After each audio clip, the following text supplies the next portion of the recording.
Welcome race fans to Pit Stop TV. As usual, we're live on Facebook and YouTube tonight. Trey Patton joins me in the booth. I'm Andrew Cardinale IV, and this is Pit Stop TV's live coverage of the Maconi shop. Maconi Setup Shop Summer Tour, there we go, at Southern National Motorsports Park. And you can see a lot of these drivers made some big moves last week at Lanier.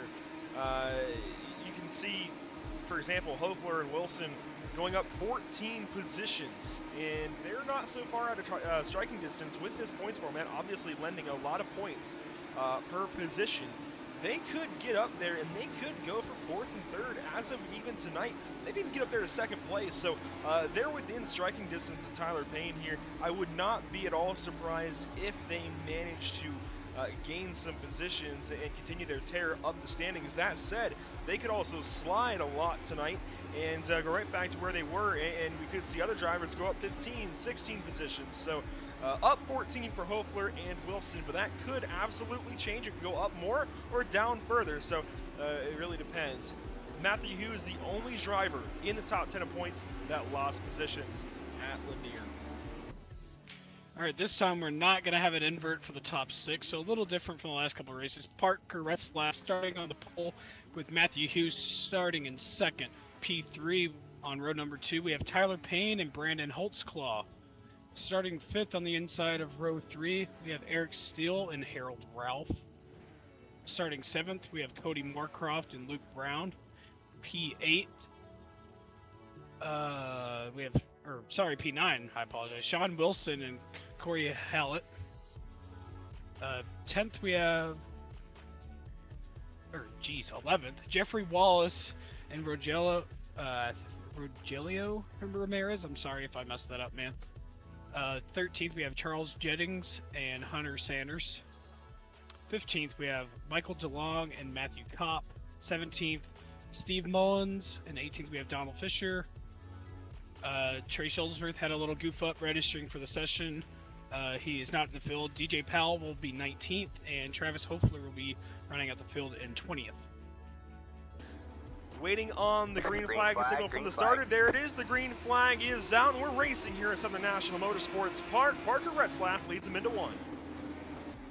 Moorcroft in a battle. Oh, and Luke Brown's going to go around. Contact with the 09 as well. They keep it going. No caution yet. Then they spin behind him. All right, man. Rogelio Ramirez gets through, but it's Matthew Kopp turned around on the bottom of the back stretch.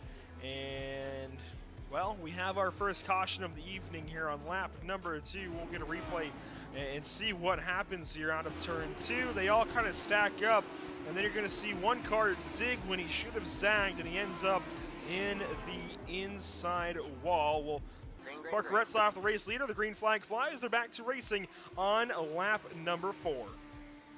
Yeah, as you noticed there, that was a single file restart due to the incidents on the restarts. Parker Rutzlaff pulls away by about half a second.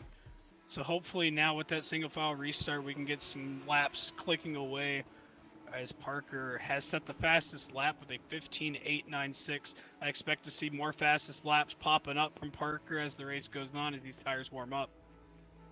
We're coming to lap 10. Looks like 32, Eric Steele, got a little loose on the apron. Yellow is out for Eric Steele. Spins out in turn 4. We are green on lap 12. Parker Rutzlaff leads us to the green. Matthew Hughes still holding P2, Brandon Holtzclaw, in a battle with Tyler Payne for P3 as they go side by side. A lot of side-by-side racing here early on in the event still. Only lap 12, now coming to 13 of 50. So about a quarter of the way through this one. Payne and Holtzclaw battle down the back stretch. That's for third position. You see Ralph and Gettings getting close to turn 3. That is for 6th. So Harold Ralph hanging on to that spot. Holtzclaw now to the top side of Tyler Payne, still trying to get that position, falls in behind him through the corners, tries to get a run at him. He does, almost making contact into the corner. Moorcroft is going to have company soon from Harold Ralph. That'll be for 5th. Meanwhile, these two have swapped positions now. Holtzclaw to the bottom side of Tyler Payne for 3rd. Yeah, we were trying to pan around to show the 18 in behind the 13 of Holtzclaw, and then they kind of swapped positions. The 13 went to the bottom, the 18 to the top. Still did not change position as far as 3rd and 4th, though, as now Payne ships it off into the inside of Big Send. That is almost good for third. It gets a 13 unsettled, though, and they're going to lose time to second. A caution comes out somewhere in the back, and we're going to reset. It's Rogelio Ramirez. Yeah, I'm not quite sure what brought out the caution, the 48 car. We're going to get a replay here. Looks like he got a little loose going to the corner, hit the apron, and trying to get that car back going. Just wasn't settled properly and just send them right around. It's Park, Rutzlaff still your leader, Hughes second, Holtzclaw third, Payne in fourth, Moorcroft in third, then it's Gettings, Ralph, Wilson Jr., Hopfler, and Hallett, your top 10. Coming to the green flag one more time. The green flag flies. Rutzlaff, your race leader, coming to lap 29 of 50. As Parker once again gets a great restart. Has about a car length and a half coming out of turn 2. Make that 2 car lengths now. Is now at a 3/10 of a second lead. Is the battle for second and third is going to intensify a lot more now that we got reacclimated and everything got started up. So expect to see a lot of cars battling up front, being a little more aggressive as we see side-by-side action going for the second spot. Holtzclaw to the inside of Hughes, a bit sideways out of the corner. Does he hang on to it? He clips the inside wall, comes back on the racetrack. He's still going in the right direction. That could have been a whole lot bigger. Thankfully hangs on to that race car. Now Payne to the inside of Hughes to try for that second spot. You saw how it worked out for Holtzclaw. He spun almost back into 5th spot. He's going to hang on to the car, though, thankfully. Payne battling Hughes, gets that position. Now Moorcroft going to give it a shot. Yeah, Moorcroft, we haven't really talked a lot about him. He's all the way up into the 4th spot now, making a run for 3rd. So, I mean, he's got some pretty nice speed, what we're seeing here as he actually goes up the track a little bit. So that's going to Payne! 18. Oh, I'm not really sure. More contact. The 13. Oh, the 09. Dear. 20 upside down. Cody. Oh, he's still flipping. 2 cars upside down. More contact. So he had just cleared Hughes for second. Moorcroft is trying to follow, and I think he just gets loose when he gets the fence here. Yeah, loose out of 2, overcorrects, gets the fence, slaps the wall, catches Holtzclaw in it, and then Wilson and the rest of the field piles in. Just a breakdown for the number 18 here tonight. Goes up and over, and a big, big, big wreck for Tyler Payne. We will be going to the green. Parker Rutzlaff, Matthew Hughes leading us to the green, and we are green with 17 laps to go. We still have 12 laps to racing left here. And, you know, anything can happen here as we actually see that 57 has a huge run. Couldn't get quite to him yet, but expect a battle for that 6th spot coming up here very soon as we see he goes down, dives to the inside. Is he going to clear him? Yes, he does. He finally does. He goes on by the 7 of Hughes. You can see the 7 of Hughes from the bumper bar here. We'll see if he tries to use that bumper to get back by Moorcroft. I will say it's been a very clean series in terms of bump and runs. We haven't seen these guys get too physical, whereas usually in some real life Legends racing, they're not afraid to use those bumper bars. They're not afraid to have to replace them mid-race if they get a caution flag for it. So definitely a stark contrast there. Moorcroft now up into 2nd place over Hughes. Gettings maybe going to try and get up and challenge for that 3rd position if he can. Harold Ralph back here in 5th, though. I don't think that's going to change. I think he's just kind of in his own little bubble right now, and that's not so bad either. A top 5 is nothing to scoff at. Meanwhile, the battle for 6th is Wallace and Hallett. Wallace got that spot back for a moment. Hallett now gets it back. Yeah, lots of battles going on. That battle for 2nd was very exciting. This battle for 6th place is very exciting. Side by side, watch for some contact. Looked to be very generous here. 2 laps to go. And, you know, even for Cody Moorcroft, man, we did not really talk about him a lot really up until he got into about 4th place. Parker takes the white flag.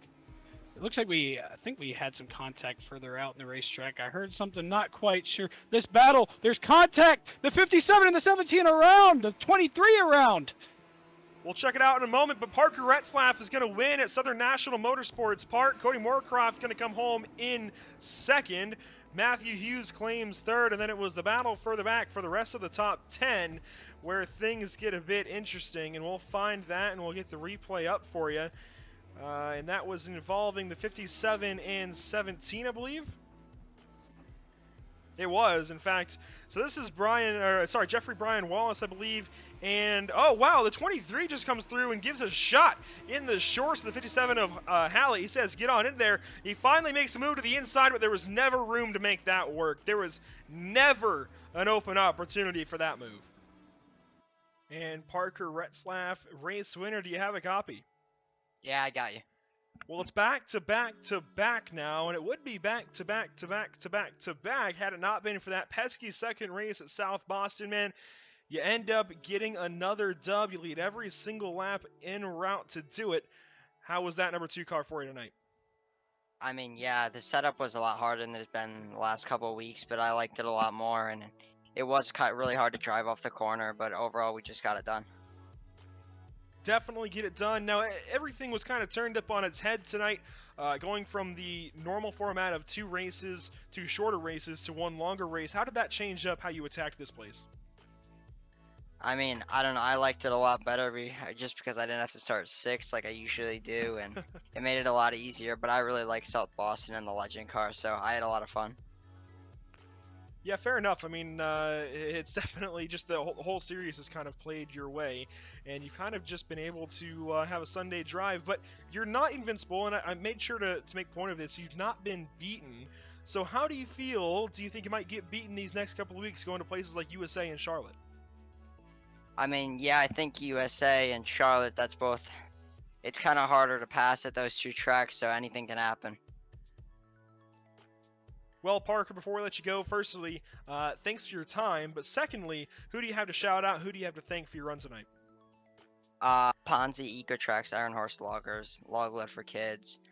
You guys for putting this all on. JH Graphic Science for the paint. And I know my dad is watching, so I gotta thank him for everything he does. Well, Parker, again, thanks for your time. We'll be talking to you, I'm sure, next week at USA. Hopefully. So that's Parker Rutzlaff winning tonight at Southern National. And Jeffrey Wallace, do you have a copy? Yeah, I hear you. Well, Jeffrey, we've seen you sporting that Power Crunch paint scheme these last couple of weeks. I'm just going to get straight to it. Go ahead and tell us a bit about Power Crunch. Yeah, no, we're a high-protein bar that's not like anything else. We're a wafer cookie, so we don't taste like that compound compressed hard brick bar. We have some flavor and crunch to it, so there's nothing like us. Well, absolutely, and we've seen you get involved here with the Maconi Setup Shop Summer Tour, and it's always good to get any kind of partner involved here, but especially you being involved in the series and really putting some time and effort here to make sure things just happen. I mean, we weren't totally sure if we were going to have all these broadcasts, so to be able to cover the entire length of the Summer Tour is really cool, and really thank you guys for this opportunity to get to do all of these races. But enough about that. I'll get straight back to your race tonight, and you can put your driver's hat back on for a second. The number 17, man, you had a tumultuous run. I can say that much. You were spun around and turned 4 at one point, then going for almost 5th place. Tell us about it. Yeah, no, it was a bad qualifying session for me. Obviously, I do race a lot better than I qualify. But, yeah, I mean, it was a good run coming back. A lot of good racing, moving back through everything. But, unfortunately, the last lap got a little tapped, slew sideways, lost a couple positions. But it was a lot of fun. It was nice to finish one this time. The last couple races, I've had some decent runs and then end up not finishing. But it felt nice. It was a good race. And so we saw that contact on the last lap. What'd you see from your end? It's racing. It's last lap. Everybody's trying to get a position. Sometimes we don't have the line. I was defending. He was going for the run. So, you can't blame anybody. It happens. It's racing. But, it was still fun. I enjoyed it. Yeah, you guys had a really good battle going up until that moment. So definitely pat yourselves on the back. Both you and Hallett, and that was a lot of really good racing. We were trying to watch that and the battles up front and everything else, and you guys did a great job of it. Looking forward to USA and Charlotte, man. How are you feeling? I can't wait. It's like every Friday I look forward to, and I thank everybody that's putting this on and you guys for broadcasting. This is just a lot of fun. With everything in the lockdown, it's kind of giving me a little break from the craziness that this world is, and you get to meet new people, and I really enjoy, get to know Tyler a lot lately, and it's been a lot of fun, and watching some of the younger guys come up and just kind of spank us all and leave us in the dust. But it's good. I look forward to next Friday. I think, do some practice this week and see how it goes. Absolutely, man. We appreciate your time. We look forward to seeing how you do next week at USA International. The trip down to Florida going to be a big one, and we'll see you there. Thanks, guys. God bless.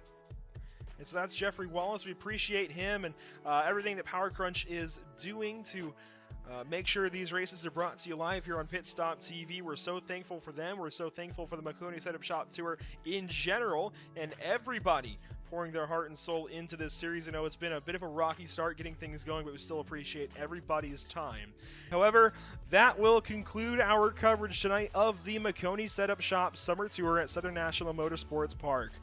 We at Pit Stop TV thank you for tuning in and joining us for tonight's action, and we hope you enjoyed tonight's broadcast. For Pit Stop TV, this has been Trey Patton. With me in the booth, Trey Shuttlesworth, as I mentioned on social media. I am Andrew Cardinale IV, and we will see you next time. Have a great night.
Welcome, race fans, to Pit Stop TV.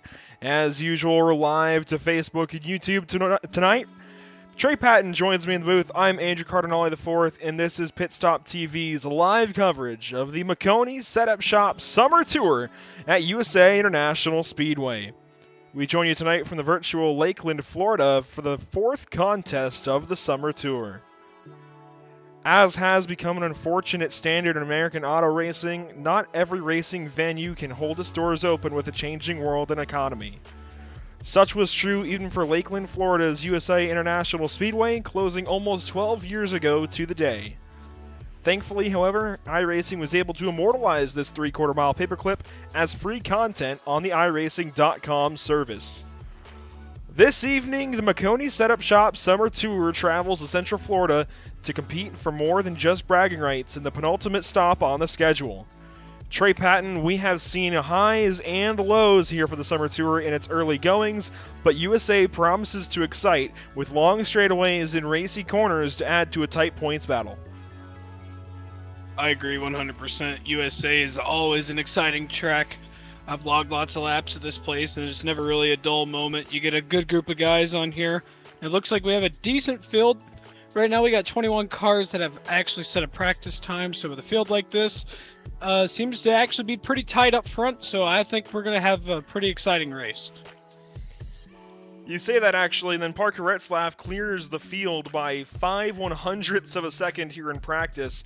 David Polans has held the fastest time in practice for much of the hour session, and Parker Rutzlaff finally clears the whole field by quite a bit, but it's pretty close on back from there, and it's actually not even all of that far apart between Parker and Polans, which is interesting because Polans set his time much earlier on in the day with much more sunlight on the racetrack. You can see it's sunset here in Lakeland, Florida. It is ready for the sun to go down, so we're going to start to see this track actually grip up a little bit.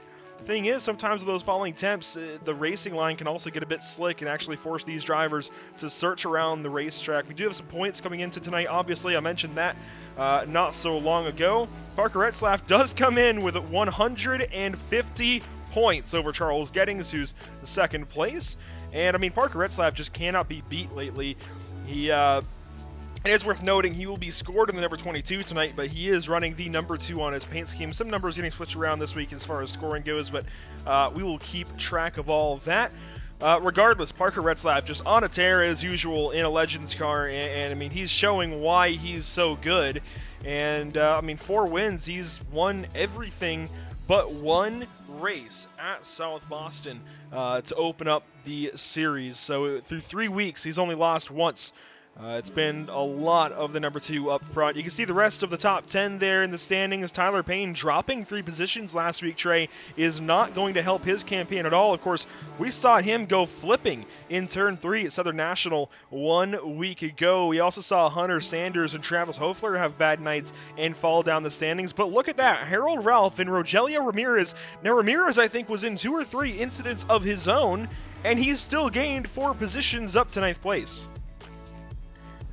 Yeah, he had quite a ride last week. Rogelio Ramirez, had a few incidents of his own, but, not finishing last pays off, as we see Parker Rutzlaff actually breaks into the 23s.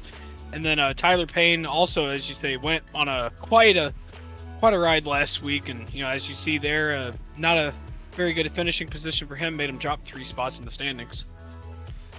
Yeah, it was definitely a rough week for several drivers, but they're going to try and rebound this week, and the next stop on this summer tour, as was mentioned last week, as has been mentioned already today, USA International Speedway. It's no longer here. It no longer exists in real life, but thankfully, again, iRacing was able to scan and implement this racetrack to the service as free content as well. So if you buy an iRacing membership, you automatically can run on USA International Speedway. In fact, along with Charlotte Motor Speedway, it is one of 2 rookie tracks for the street stocks, which is your main route up the ranks in oval racing on iRacing. So if you want to go anywhere in oval racing on iRacing, you're going to have to cut your teeth on USA International Speedway's 3/4 mile strips of pavement. And I mean, this place definitely is a bit of a beast. It could stand, I mean, Charlotte was called the beast of the Southeast for so long, but honestly, USA is a beast of its own. 3/4 miles. It's one of the longer short tracks that you'll see most of these kinds of cars go to, especially Legends. But it still certainly holds some of the properties as, say, Martinsville or something like that, where you can have a bump and run in these corners. It is, for all intents and purposes, a paperclip.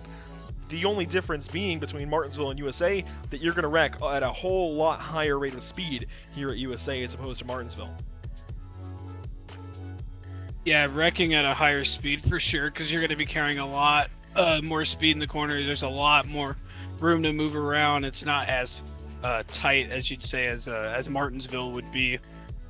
The banking also plays a decent factor into that. Another thing here is that compared to Martinsville is that there's actually an apron you can hit versus at Martinsville it's just a curb. Either way, you don't want to hit either of those. Versus if you hit the curb at Martinsville, you're just gonna go flying up in the air, and if you hit the apron here, you're probably gonna spin out. Yeah, the apron definitely something that these drivers will have to look out for this evening. David Pollins running his qualifying laps here.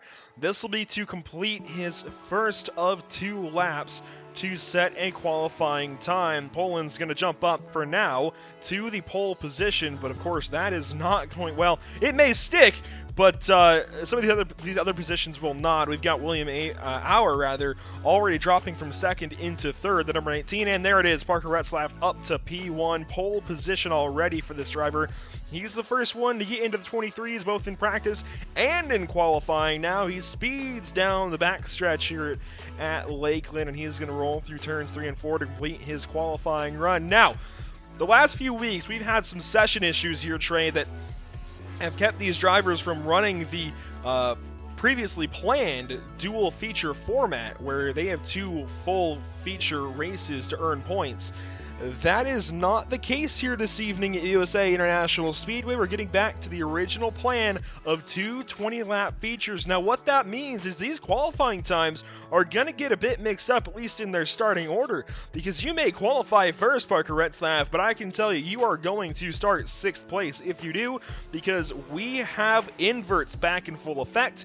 The invert is the top 6, so if you qualify as 6th, suddenly you are starting on pole. Now, that could mean that a driver could maybe check up a little bit if they know they're quick, check up a little bit and try and kind of bomb their qualifying run a little bit, but at the same time, you might have somebody who just runs a ripper and actually overlaps you in your qualifying time. So, Trey, while you could try and sandbag, I don't think it would be a good strategy in any way, shape, or form.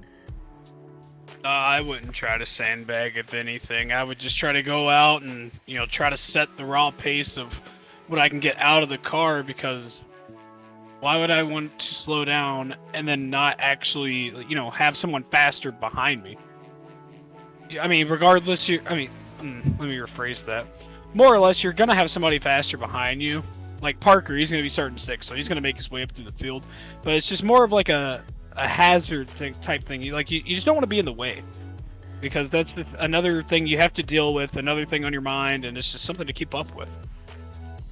Absolutely. Now, we've seen some car counts change up a little bit. The last few weeks, they've gone down just a tiny bit, but we're up to 23 cars, rather. No, I think it is 22. I think the other 2 are not racing. So 22 cars still is rather impressive here for a Legends field. Usually you don't see 22 get started in one race. Usually you'll have different classifications of drivers and such break that down, but 22 Legends about to go at it here. We can see Michael DeLong was trying to get a qualifying lap in there. It looks like he's going to end his run a bit early. There you see Jeffrey Wallace's machine as well. So we do have qualifying times, and we can take a look down that on our ticker on the left side of the screen. So a minute left here in qualifying, and we already get an idea of how the starting lineup may look. Parker Rutzlaff, the fastest lap.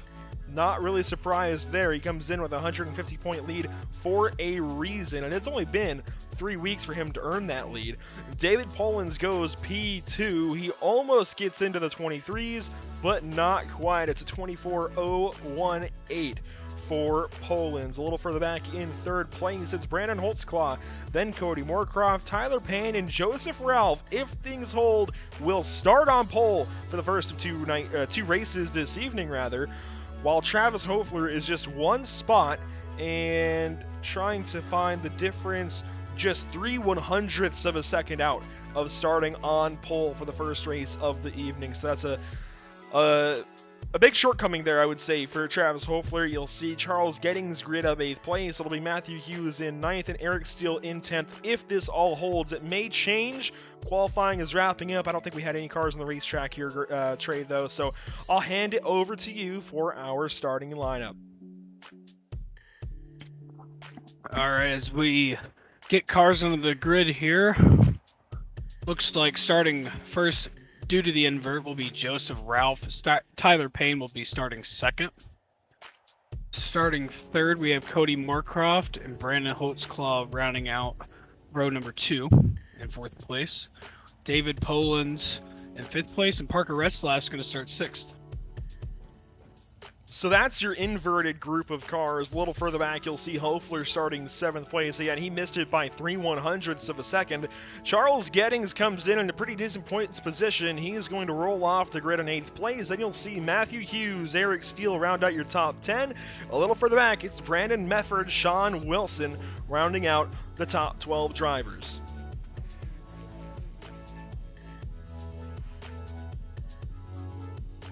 Finally, the rest of the grid will be Luke Brown in 13th, Harold Ralph in 14th. He comes in, I believe it was 7th or so in the standings. He gained 4 positions last week from 11th up to 7th, so not the greatest starting spot for Harold, but I'm sure he'll work his way up the running order as the night goes on. JD McGee gonna roll off in 15th. Then it's Steve Mullins in 16th, Jeffrey Wallace 17th, William Auer 18th. We'll let these next 2 rows go on by. You see Ramirez, Kopp, DeLong, and Fisher rounding out your field. Now, Trey, it's been a wild 3 weeks to get this series going. We come into now our 4th week of competition for the Maconi Setup Shop Summer Tour, and things are just getting started, really, when it comes down to these points battles, because we're going to see these guys tighten up and really start to get a bit rough and tumble, I think, these next couple of weeks. Now, we have kind of a super speedway almost for Legends cars this week, but next week we head to a bull ring out in Charlotte. Charlotte Motor Speedway is going to be a thriller. It's a 1/4 mile, and if you have not seen summer shootout races there, oh man, it's going to be a good one. I agree 100%. The summer shootout's probably one of my favorite races all year to watch. And it's just a whole event to follow. You know, I mean, me personally, I love legend cars, and especially going to Charlotte, you know, just the hometown of literally, you know, just motorsports in general. It's a very special thing to watch and just to be a part of if you can. So again, looking at all 5 stops on our summer tour, you see South Boston, that opened the season up. Then we actually crisscrossed a bit, headed down to Brazelton, Georgia for the Lanier Raceplex. Then we headed right back up to Lacoma, North Carolina last week for Southern National. Now we're down in Central Florida. It's USA International Speedway this evening, and in 2 weeks, actually, I think I might have said next week. In 2 weeks, August 14th, we head to Charlotte Motor Speedway. I cannot wait. Being a part of the summer shootout in real life has me so hyped, so ready, so excited for that event. We're going to have, I believe, dual 40s, though. Usually you see 25-lap races in the Legends divisions there. We're bumping that up by 15, so 40-lap races, I believe, unless that gets changed between now and then. So that's going to be quite something out there. 40-lap duels out in Charlotte. But we're getting ready to go green flag racing here, Trey. Again, it's Joseph Ralph on pole position because he qualified 6th. So the 6-car invert moves him up. Then it's Tyler Payne, Cody Moorcroft, Brandon Holtzclaw, David Polans, Parker Rutzlaff, your top 6. The green flag flies. We're racing at USA International Speedway. Yeah, coming out of turn 4 there for the green flag, Parker Rutzlaff was actually giving Brandon Holtzclaw a bump there, trying to tell him to get going. As you see the outside lines finally getting a run there, as Parker Rutzlaff's actually made up about 2 spots. Diving down to the turn 3 goes the field, and they all try to work this thing out. Across the start-finish line, it's going to be an easy lead for Tyler Payne. He gets out and away first, and he's going to lead the field. And actually, we see some crashing in the back, but these guys are battling for second place. Ralph defending on the bottom. That's Rutzlaff, though, on the inside, already making a move on second. A car up and over down the backstretch. Yeah, that's the 80 of Cody Moorcroft. Then we have more cars crashing all over the place down the backstretch out of turn 2. Oh, and Cars Eric up Steele's and over. on his lid. We see several cars up and over. Now, again, caution laps do not count, so we're going to see the... Oh, man, he's still getting hit. We're going to see these guys still get 19 or 18 laps to go here once we restart. But, man, Trey, that was a wild, wild wreck we just saw. Yeah, we saw them wrecking the lap prior, but they were, behind the field, so they was all spread out enough to where they just kept them racing. And then, as we'll see here, I'm not quite sure what started this wreck, but we'll get a complete view of it there. Oh, It I looks like think some. Poland's hooks Moorcroft, and now Moorcroft might have moved up rather than Poland's hooking him, but man, then it's a big, big wreck. Again, when you wreck at USA, you're generally wrecking going into the corner, and these are some long straightaways here, so you're going to be wrecking pretty hard. It's not quite like some of these other short tracks where you're only wrecking at, say, 60 miles an hour. These guys are hitting at least 100 on corner entry, so we'll watch this again in slow-mo and see what happens. Oh, there it is. Yeah, Poland's, I think, came down the racetrack a little bit into Moorcroft, and that hooks him up and over. That's a scary ride for a Legends car. Thankfully, this is iRacing. They don't have to pay for that, and they don't have to feel that the next morning. Especially if you look at Eric Steele's wreck, he actually hit the jut in the wall right there. So he actually didn't hit the wall straight on. He actually hit a curved, more slanted piece of the wall. We'll see this replay one more time before we go back green flag racing here. So yeah, Poland's just, well, actually they met in the middle. So I'll clear David's name a little bit. I think they both meet in the middle there, and then it's on from there. You see Gettings get involved and several others having to check up and not quite checking up in time. Oh, the 16. Who's the 16? I think that's a newcomer. No, that's Donald Fisher actually, changing up his name number in livery. There we go. But, man, a big, big wreck off into turn 3, and that's exactly why you don't want to wreck at a place like this, because you are going so fast into these corners. But we'll re-rack them, re-stack them. They've got several laps in the books, actually, already. It's saying lap 5, but I don't think we should be already 5 laps into the race. I thought caution laps should not have counted there, so we will see how things go. In fact, we're going to step aside for just one moment. We'll be right back to you.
And welcome back, ladies and gentlemen. We just wanted to square a couple of things away. So we do not have the not counting caution laps rule in effect. Not exactly sure what happened. We'll check into all of that before Charlotte's run in a couple of weeks. But, you know, if it's not one thing, it's another here, Trey. But we're going to go back green flag racing regardless on lap number 8 of 20.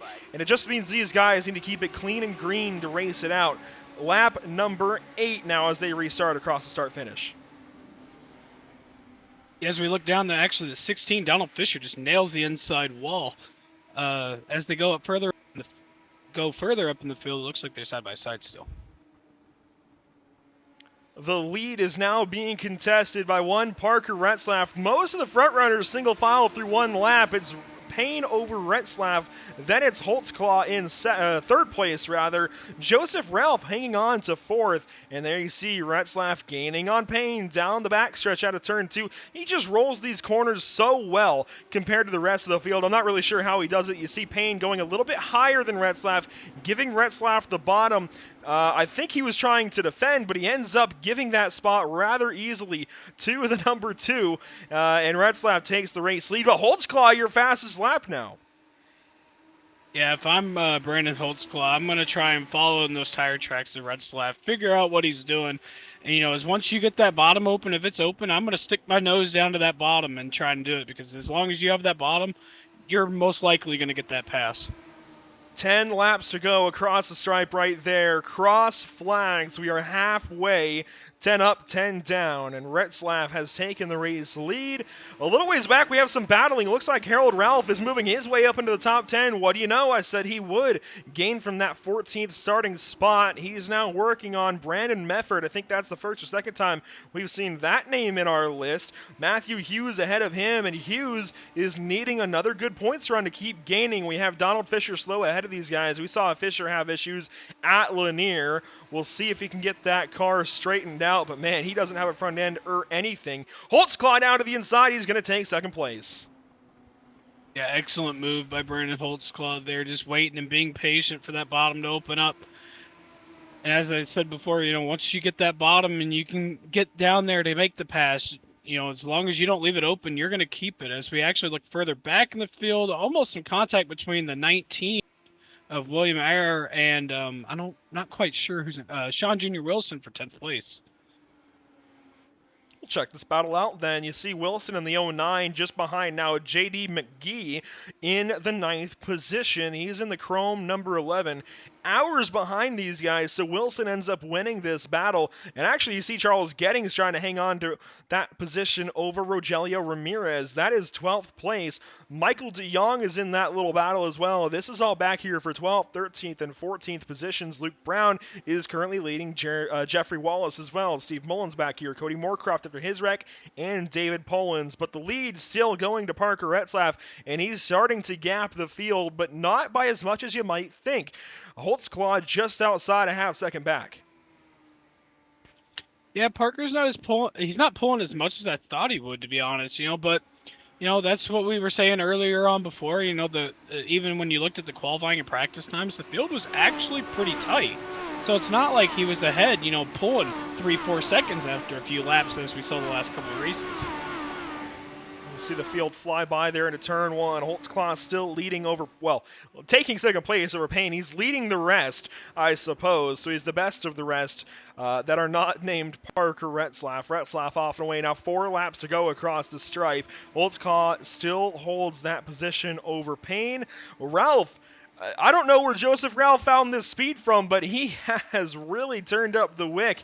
Currently in 4th, and I don't think he's going to lose too much time here. Now, that's going to put him in a 3rd position starting spot. At least it should for the second of 2 races this evening, because we still have an invert to go for that second race. So you're going to see whoever finishes 6th. It's currently Brandon Mefford rather. Brandon Mefford. He should start first place. Meanwhile, Harold Ralph might put his name in the bag. He's side by side with Matthew Hughes. He might get up there in the 6th spot. Yeah, lots of side-by-side battles going on, especially that battle with Hughes. They're going to be fighting side-by-side, as we saw Matthew Hughes was being very aggressive last week and ended up with a really, really nice finish. So I expect some really good close racing, and, it's going to transfer over into the next feature. Harold Ralph is going to clear the number 7 up out of turn 2, moves up and says, nope, you're not coming back on by.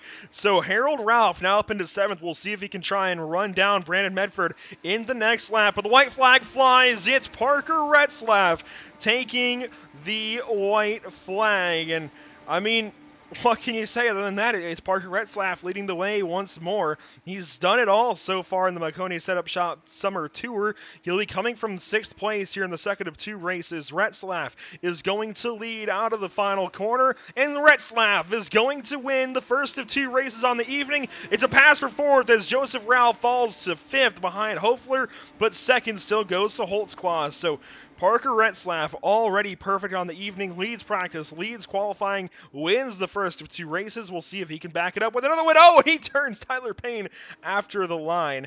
6th place does go to Brandon Medford, so he will start first in our second event on the evening. And that means that Joseph Ralph will start to his outside. So Ralph going to switch up positions on that front row and now start from 2nd. The outside position on that front row. But man, Parker Rutzlaff, what a season it's been so far in the Summer Tour. Hey, he's just putting on a clinic out here. I know he's having fun doing it too, because this is a fun track car combo to drive, and just it's always a fun time driving a legend car. And we're going to see if we can't track down Rutzlaff. In fact, we're going to step away while I try and coordinate that because we want to talk to him after that first win. And we'll be right back. You see, the sky suddenly darkened and the lights came on, and we're ready to go nighttime racing here at USA. But we're going to try and talk to Rutzlaff first. Go ahead and stand by. We'll be right back to you.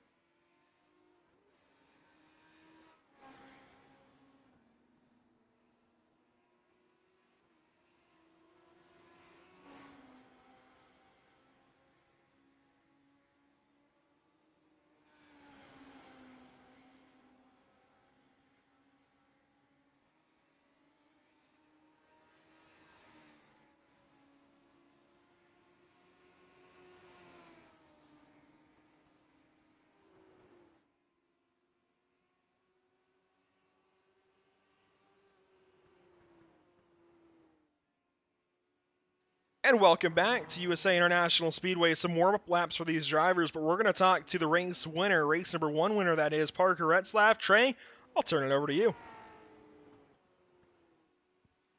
Hey Parker, it's Tramp in the booth. You got a copy, man. Yeah, I got you.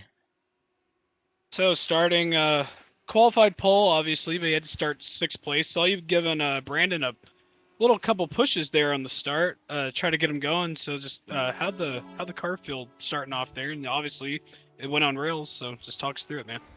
I mean, yeah, I was just trying to get the top rolling since the bottom's the more dominant line at this track. But I was just trying to see if I could get it to run, and it really did actually work. In the top 3, we cleared to first, second, and third, and then I just got a really good restart, and I passed Tyler, and then the car was more tight than I like it, but overall it was a really good race.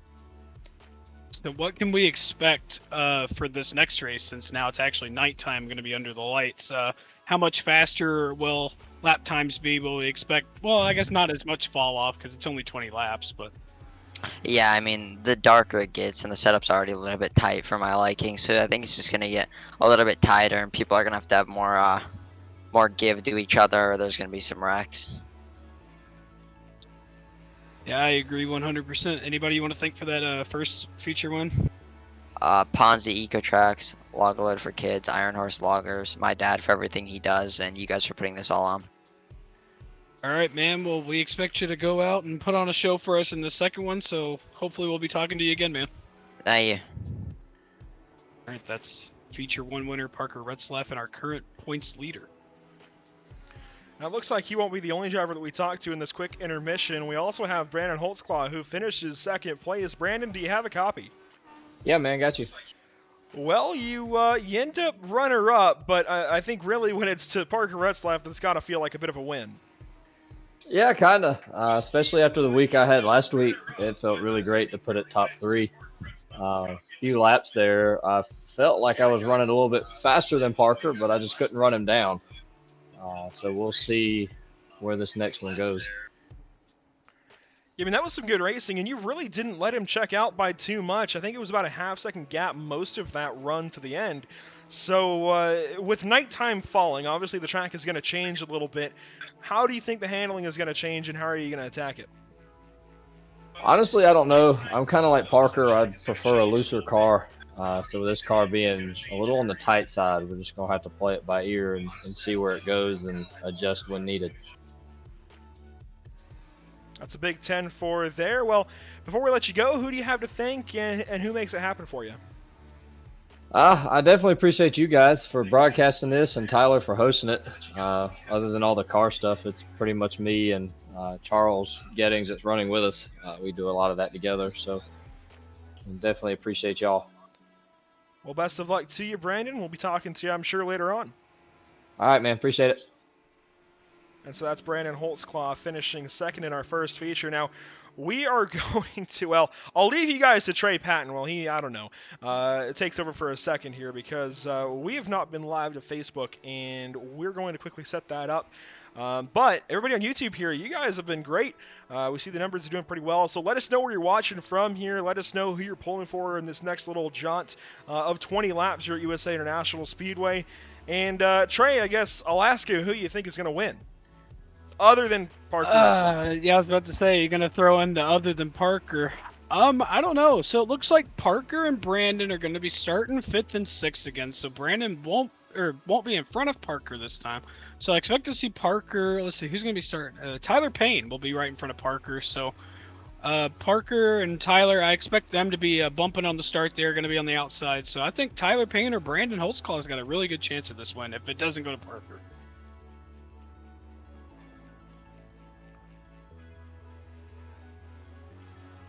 That being said, they actually were the two other fastest guys in practice. I think they might have actually, they qualified 2nd and 4th. Or no, they qualified actually 2nd and 3rd. I apologize, but sorry, yeah, I'm we'll over here find that tinkering away with things while you're kind of just, I'm sorry, you're at a loss for words, I know. But we're trying to make sure we can get live to Facebook, at least for the second of 2 races here. So we're going to let that simmer for a second before we go to the starting grid. And we do apologize to all of our Facebook viewers. That was supposed to go live a while ago. It looks like there was an issue on the back end, but that has been fixed. So now I guess we're going live ×2 here at 9 o'clock to Facebook. So we'll go live to Facebook now, and then we'll have LTAC going live here shortly to Facebook. But this second race might even finish before the LTAC race gets going. So make sure you head right on over to the LTAC race, produced by the wonderful Emerson Ardon and Trey Shuttlesworth. So make sure to go see their work here in just a little while. But before we get there, we have another starting grid to walk down. It's Brandon Mefford starting P1 after finishing P6 in that first of 2 races on the evening. Joseph Ralph then starts to the outside of him in 2nd place. Further back, it's Travis Hoefler in 3rd, Tyler Payne in 4th, and the rest of your invert is going to be Brandon Holtzclaw and Parker Rutzlaff. there we go. Had some mic issues there. Starting 7th, we have Matthew Hughes and Harold Ralph. Starting 9th is JD McGee and William Auer. Sorry if I messed that up, man. 11th, we have Sean Jr. Wilson and Charles Gettings in 12th place. 13th, we have Rogelio Ramirez and David Polans. 15th, we have Luke Brown and Jeffrey Wallace. Next row, we have Steve Mullins and Matthew Kopp. 19th, looks like we have Cody Moorcroft. And 20th, we have Michael DeLong. And rounding out our field, Eric Steele and Donald Fisher. So again, 22 cars on tap. Again, apologize to our Facebook crowd that you guys weren't here for that first race, but you can, of course, head on over to our YouTube and catch that one once it archives here later on in the evening once we wrap this one up, and we'll go ahead and upload that later on so you can still watch on Facebook. You can watch that race back as a video shortly after the conclusion of tonight's racing here from USA International Speedway. We are here for coverage of the Maconi Setup Shop Summer Tour, and man, if we get another caution, we'll have to tell about some of the great people involved in this one. We do want to quickly mention Power Crunch Pro. They have been great to us, great to the Maconi Setup Shop Summer Tour, and Jeffrey Brian Wallace has been a great sub. Coming into turns 3 and 4 for the final time before taking this second of 2 green flags on the evening. It is Brandon Mefford going to take the start flag. We are green flag racing once more at USA International Speedway. It's race 2 on the evening. Mefford leads into 1. Yeah, they're actually a little bit of a stack up in the latter half of the field. We're almost 3 wide going into turn 1 further in the back there. JD McGee almost back there, almost 2 rows deep, 3 wide. Parker Rutzlaff already onto the bottom side, making a run for 4th place. As we have a car up into the wall. I was going to say, I heard some bumping and banging for the back. Yeah, 19, William Auer up into the outside wall in turn 4, up and over. So we'll check that out here. We don't have the do not count caution laps. Actually, I think we do here in the second of 2 races. We do. So it wasn't working the first time. It's working now. So we don't get a whole lap completed. We'll see what happens here to Mr. Auer. And I don't think I've seen William Auer in the field yet until this evening. So good to see a newcomer. Unfortunately, he's going to go around here. And, oh, he actually drives down into the 11 there. And then he's going to go for a flip. But that car really doesn't look torn up. And you know what? I think to Justice Calabro at the summer shootout a few weeks back, where he got up on his side on the outside safer barrier at Charlotte Motor Speedway, and he continued on. The car was A-OK, and somehow he kept racing and did pretty well. He moved back up through the field. So I think that's the biggest parallel I can draw from that wreck and Calabro's. Yeah, sometimes with these legend cars, the wreck can actually look pretty brutal, but overall, you know, like, the car's obviously fine, as you mentioned with Justice's wreck there, the summer shootout. I actually remember watching the live stream and just seeing that wreck happen, and then, you know, and then seeing him come back out on the track and driving. It's mind-boggling. You know, you think after a wreck like that, you wouldn't be back out there. But obviously, here on iRacing.com, there's a little different in damage model and physics, so not always the most realistic thing out there. So we will figure that out, and we'll see what else we got going here. Well, like I said, we do want to talk about some of the amazing people we have supporting us. First up, it's going to be Power Crunch Pro again. The Maconi Setup Shop Summer Tour is brought to you by the iconic cream-filled wafer protein energy bar Power Crunch. Protein reimagined. We also want to thank the USRA for sponsoring Pit Stop TV. The United Sim Racers Association was created with the intent to bring the racing back to the drivers. Their Grand Am Series showcases Daytona prototypes, GT4 and TC cars with fixed setups with the intent to have the driver win the race, not the setup. The season kicks off in September with the 2.4 hours of Daytona, and to learn more and to sign up, you can visit them at UnitedSimRacersAssociation.com. We also want to thank Permanent Makeup in Maine. When it comes to your appearance, you deserve the best care that money can buy.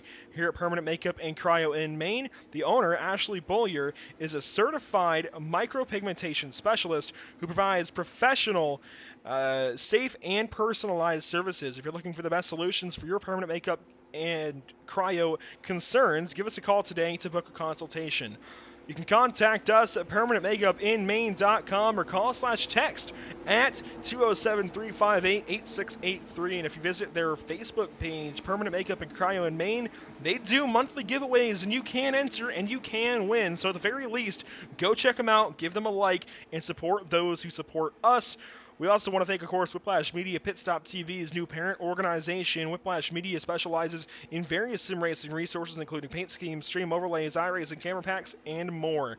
Whiplash Media is also working on its presence in real racing with things such as photography, social media management, and public relations. Go to Whiplash Media or whiplash-media.com. We're coming to the restart. It's Brandon Mefford still in control.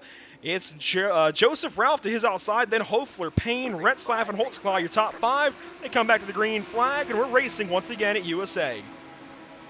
Yeah, pretty staggered restart. Got a really good jump at the start there. We're almost three wide again for the back of the field. See Parker Rutzlaff rolling the top there, going back down to fifth place, trying to secure the bottom. Not really much of a run he can do yet, so I assume if we go green, we're going to see them catch back up to Brandon Medford. And I expect Parker to be making some passes on the bottom, as you can see there. Going to the bottom, going to be three wide going into turn one. Three wide they go, and they're wrecking. There goes Hofler around, and that's not the night that he needs. He was making some ground earlier on in the season, and now he's around hard. It looked like, anyways. We'll see the replay and see how bad it is for the number 20. But, man, you never want to be turned around going into turn one at almost 100 miles an hour, and he just didn't quite turn in. I think he was trying to give Parker Rutzlaff a ton of room there on the inside, and in doing so, he actually ran himself out of room to Tyler Payne on the outside. So we'll watch this one more time. In fact, we'll watch it from the onboard here of Hofler in the middle. That's also never good, as you see there. They were almost, four wide right there. Yeah, I mean, that was just never going to end all that well. But in fairness, Rutzlaff making it 3 wide technically was not the cause of that incident. So realistically, he didn't do anything wrong still. Just unfortunately, Hoefler was trying to give him so much room that he ended up giving too much room and driving in the side there of Tyler Payne going for a spin. But, man, everybody else drives through there. Nobody else collected in that. And sometimes you see those incidents get really, really big when they get turned around in turn 1. Yeah, it's just, sometimes you just don't expect an incident to happen there. And as you mentioned before, these long straightaways, you're not going 50, 60 miles an hour trying to go into the turn. You're going, 95 upwards at almost, about 105 miles an hour. So the reaction time there on a short track like this is not much. Yeah, for sure. Now, again, as we welcome the Facebook and YouTube crowds back in here, I ask you guys to let us know where you're watching from, who you're pulling for, who's your driver, who's your connection here in the series, because I know we've got a lot of family members and friends out there. So, again, let us know who you're pulling for, where you're watching from. We always like interacting with you guys. We do want to come back to the point of this being a summer tour and really touring throughout the Southeast. You can see the states of Virginia, North Carolina, Georgia, and Florida represented. And tonight we are, of course, in Central Florida here at USA International Speedway. The track doesn't exist now, but thankfully it's still free content here on iRacing. Yeah, thankfully iRacing allowed this to be on the service, and they scanned it when they did, because honestly, this is probably one of my favorite tracks to run on the service, especially in a legend car. Ran lots of laps here. It's honestly just really fun, produces a lot of good racing, and we're getting to see that tonight. Yeah, USA is really good for some interesting, some close, some wild racing. I don't really know what it is about this place, because it's really just a bigger Martinsville and a smaller New Hampshire rolled into one with a bit of higher banking. So it's very interesting. I'm not really sure what it is about this place, but it lends to some good stuff. And man, it's just a special little 3/4 mile, yeah, 3/4 mile. There we go. It would be 3/4. Man, I'm psyching myself out there, but yeah, 3/4 mile here in Florida. You see South Boston, Southern National, Lanier, they were on this list as well. We've already run those races. You can go back on Facebook and YouTube and watch those. In 2 weeks' time, we go to Charlotte Motor Speedway, and Trey, that's going to be a fun one. Oh man, Charlotte, such a fun place to be at. Fun place to race. Just with one thing with Charlotte is that you got to watch for dive bombs and people trying to outbrake each other into the corners. And now it's going to be. I know it used to be before they did the turf. They're actually. I learned this the hard way. There used to be a bump in the grass there, so it can send you up and over. But now with the turf, now it's just a pretty flat surface, but lots of aggressive hard racing there at Charlotte, and it's very much overdue. And it's going to be good for a finale for sure. The green flag is on its way back out. Brandon Medford, again, your race leader. He has not let up since he started on pole for the second of 2 races this evening. But this one going to take a bit longer than the first, because in that first one we had a caution midway through, and that really took up some laps. This one, we had those couple of cautions, but they don't get that luxury of winding off a couple of laps here, so they're really going to have to race it out. And Medford, there we go, rather, especially going to have to defend now, because Rutzlaff is on him, but we have a big wreck at the back. I saw Gettings and Moore wadded up on the outside of turn 4. To add to your point about Charlotte and dive bombs, they actually have yellow lines painted on the entry to each corner. And if you go below that line, you are generally considered to be dive bombing. I don't know if we actually have that here on the iRacing service, but hopefully it is. Well, cool. There we go. So, yeah, those yellow lines will be in effect. Now, we're going to see Poland's and Gettings here out of turn 2. So, this is entering 3. I have to imagine it involves those two again. So, Gettings into the corner. Oh, no. He's going to wash up and get the 11.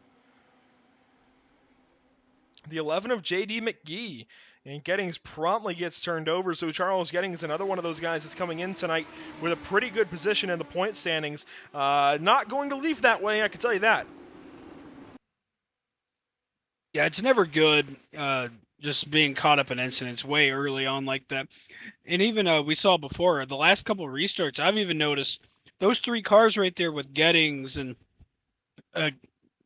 everyone around him, they've been 3 wide on these restarts through 1 and 2, going down the backstretch, and then as you saw a little bit before they went into turn 3, they were almost 3 wide again.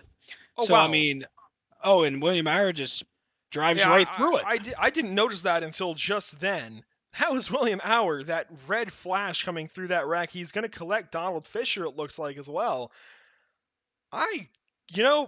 We had a couple of incidents this past week at IORL that I couldn't explain. This falls right back into that category. So he's racing here with Payne and Fisher out of 2. And then I can't explain this one. It's another one that just, it's interesting. Yeah, if I'm I don't know, was that Donald Fisher? It was. If I'm Donald Fisher right there, I'm glad that netcode exists. Oh yeah, for sure. Sometimes it can save you. It can definitely save your rear end, and that's the perfect example of when it can. Now we have a change up here at second place because Parker Rutzlaff is no longer second. It looks like he is back into third. So I wonder if scoring loops changed that up or what have you. But he's going to have to come from the second row now. What that does mean is if these guys want to start using their bumper bars, he can. He absolutely can off into turn 1, and he just might. Yeah, speaking of timing and scoring, it looks like after that incident, William Auer was disqualified. So race control is stepping in, and you know how I just said I couldn't really explain it? I don't think they could either. And so their response was to disqualify the driver of the number 19, and we'll see him next week, or 2 weeks from now rather, at Charlotte Motor Speedway. But these guys, I think, getting ready for a single file restart in a lapse time. We'll see. The pace truck going to come across the start-finish line here, and we'll see what they do. It should be 1 to go this time. Single file should help make these restarts not as what you'd see more or less in like the NASCAR Cup Series nowadays with how everything is jumbled up and it makes all these restarts exciting. Mind you, I'm all for exciting restarts. When you have a race like this, precaution laps don't count. It can definitely take a toll on you. It can just get old really, really, really quick. It definitely can. We will be restarting this time by. So, your top 5 will be Medford, Ralph, Rutzlaff, Holtzclaw, and Ralph. So Joseph Ralph and Harold Ralph now both in the top 5. Ain't that something? As we come to the green flag here with 16 to go. I think we'll be 15 to go once we cross the stripe. We'll see how it all works out. The green flag is back in the air. We're racing once more at USA. Now 16 laps to go. There we go. Here's the official number. As Rutzlaff is going to try the top side on Joseph Ralph. Now down to the bottom. He crosses him up, and he's going to get the inside line. Yeah, you want to talk about using those bumper bars. The top 3 used those bumper bars quite a lot there because they were nose to tail, bumping and banging on that restart. Ralph going to fall back into third, and he's got company from Holtzclaw now. We saw Holtzclaw go P2 in that first race. We'll see what he can do here with Ralph into 1. He almost gets to him, and he's got Harold Ralph, I believe the older of the 2, behind him. So he's in a Ralph sandwich, but he is going to get to the outside there of the number 35 and try and pass him on the outside the hard way. It's always a satisfying feeling when you can pass someone on the outside, but not quite going to get it done here as they're going to be side by side going into turn 1. Going back further through the field, looks like around the Eric Still machine in 13th. Little side by side action going on back there as he falls in behind the 23. Almost 3 wide right in front of him. And Wallace and Ramirez are in this. Luke Brown as well. Ramirez gets clear of them, though, and they're going to sort that out. But back up to that battle we were watching, Ralph is actually going to go spinning on the inside. Joseph Ralph around. Save. Oh, he actually saves it. Wow. You called it better than I did there. He saves it in the grass, but he is going to rejoin the racetrack right in front of Payne and the 14 there of Mullins. And they're now going to be 3 wide out of turn 2. How do they sort this one out? Yeah, I'm not quite sure what happened to send him down there. I don't know if he may have had some contact or may have got helped around down there, or may have just hit the apron or clipped the grass coming out of there. But nonetheless, that sends him all the way back to the 13th position. But still lots of action going on back here, so it's not up front, but at least he's going to have his hands full. We're watching a 2 wide, 2 deep battle here with Brown, Wallace, Steele, and the 22 there, or 23 rather, of Matthew Kopp. They sort that out. They're single file now a little ways ahead. David Pollins, he was just in and around a couple of incidents recently. He's up into the top 5 now with Ralph's mistake, and he's cleared Hughes and some others, Sean Jr. Wilson as well. He looks to the inside there of Harold Ralph, doesn't do anything with it, but we have a pass with the lead. Rutzlaff bringing the battle to Medford. Yeah, it didn't take Parker that long to get back up there as long as we had a green flag run, but Medford is not letting them get off easy as they're side by side coming out of 2. Yeah, I keep wanting to say Medford too because Medford is a city in Oregon, but it's Medford. That's an interesting one there. Oh. Medford battles around the top side. It sounds like we got a big moment in the back, but it's going to be Rutzlaff taking the race lead over Medford. He clears him. Now Medford down to the inside. He crosses him back up, and he's going to try the yellow line, the butter down on the inside. He's going to try and get some ground there on Rutzlaff. He's still down to the inside of the number 2, off into turn 3. Can he find something? He sends it in there, and he's going to clear him back. Parker with the slide job, going for it. Looks like he's not going to edge him out of the line, but he is definitely going to have the bottom here, the preferred line going to turn 1 and 2.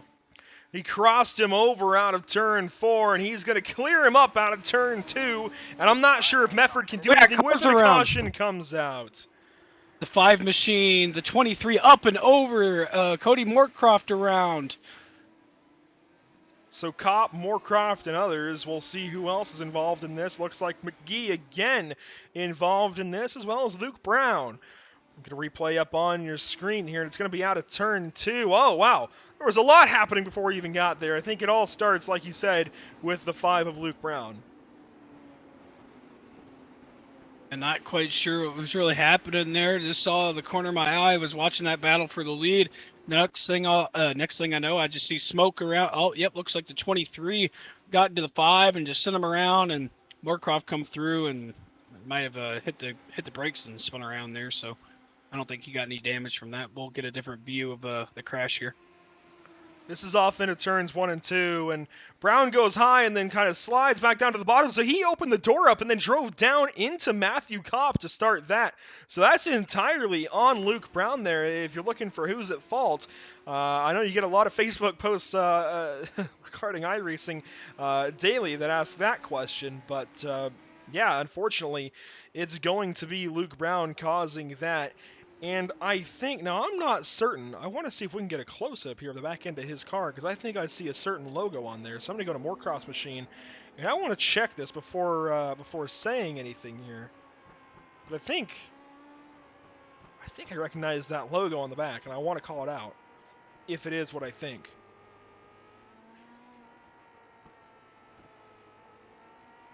I'm trying to get an angle, but Moorcroft won't pack up to the back end of Luke Brown. Here we go. Maybe we can see it. Oh, Moorcroft is just sitting back. Dang it, Moorcroft, I need you to catch up. I believe that's the Mooresville High logo. Mooresville, North Carolina. And that is... Which car?